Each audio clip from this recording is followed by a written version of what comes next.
napapansin sa iyong mga kapaligiran. Kay dumi na ng hangin, pati na ang mga ilog natin. Hindi nga masama ang pag-unlad, at malayo-layo na rin ang ating narating. Ngunit masdan mo ang tubig sa dagat, dati kulay asul, ngayon'y naging itim. Ang mga duming ating ikinalat sa hangin, sa langit, huwag na nating paabutin. Upang kung tayo'y pumanaw man sa sariwang hangin, sa langit natin matitikman. Mayroon lang akong hinihiling, sa aking pagpanaw sana ay tag-ulan. Gitara ko ay aking dadalhin, upang sa ulap na lang tayo magkantahan.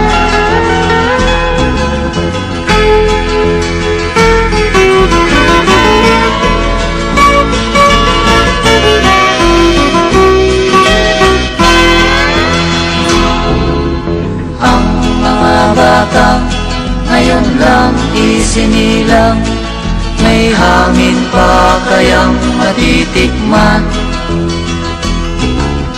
May mga puno pa kaya silang aakyatin? May mga ilog pa kayang lalanguyan? Bakit di natin pag-isipan ang nangyayari sa ating kapaligiran? Hindi nga masamang pag-unlad, kung hindi nakakasira ng kalikasan. Darating ang panahon, mga ibong dala ay wala nang madadapuan. Masdan mo ang mga punong dati ay kay tatag, ngayon'y namamatay dahil sa ating kalokohan. Lahat ng bagay na narito sa lupa, biyayang galing sa Diyos kahit nung ika'y wala pa. Ingatan natin at huwag nang sirain pa, pagkat pag kanyang linawi tayo'y mawawala na.